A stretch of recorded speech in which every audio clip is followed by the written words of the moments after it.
kama tulivyoagizwa na ilani ya Chama cha Mapinduzi ya kipindi cha miaka mitano mwaka huu 2025 mpaka 30. Moja ya hatua itakayotufikisha kwenye maelewano hayo ni marekebisho ya katiba yetu. Serikali imeahidi kuanza kulifanyia kazi suala la mabadiliko ya katiba ndani ya siku 100 za muhula wa pili wa awamu ya 6 kwa kuanza na tume ya usuluhishi na maelewano.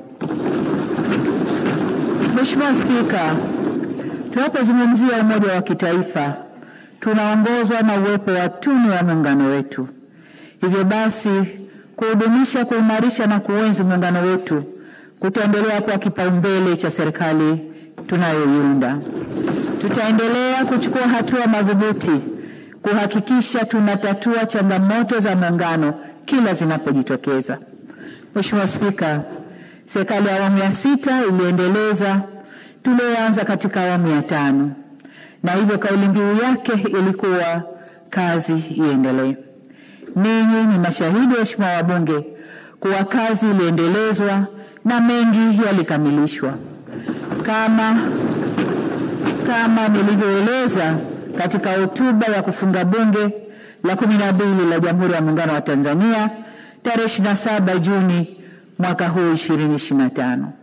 Niwahakikishie katika miaka mitano ijayo tutalinda na kuendeleza mafanikio haya pamoja na kuleta mafanikio mengine na makubwa zaidi. Katika kipindi cha kampeni, mimi na mgombea mwenza tulitembea nchi yote kuomba kura na tukisikiliza na kuyabeba matakwa na mahitaji ya wananchi katika kujenga nchi yetu kwa maisha bora zaidi ya baadaye. Tuliwaahidi kuwa wakitupa tena dhamana ya kuongoza taifa letu, tutajielekeza katika kutekeleza kauli mbiu ya kazi na utu, tunasonga mbele. Yaani kuhakikisha kuwa jitihada zozote tunazozichukua za kuleta maendeleo nchini zitalenga kuinua, kuongeza thamani ya utu wa watu wetu wa Tanzania. Hakika tulisikiliza na kuelewa matamanio ya wananchi ya kupata serikali inayoshughulikia changamoto zao kama vile suala la gharama za maisha, kuongeza fursa za kazi na ajira ili waweze kujiendeleza kiuchumi na kuimarisha ustawi wa jamii zetu.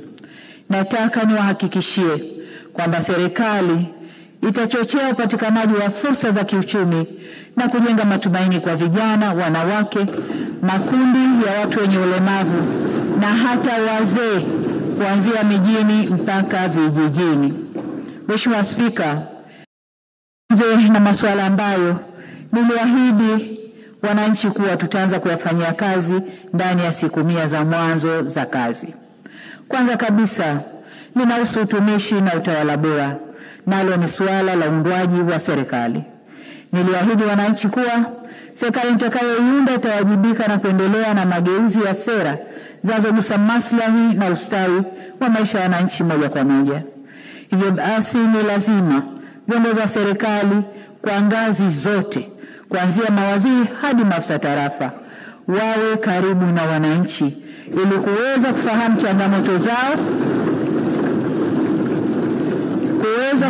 changamoto zao na kuwajibika kwao. Kwa kuwa ahadi tulizozitoa ni nyingi, matamanio ni mengi, matarajio ni makubwa na muda wa kuyatimiza haya ni mchache, tutaongeza kasi ya utekelezaji wa mipango ya serikali ili tuweze kufikia malengo tuliyojiwekea.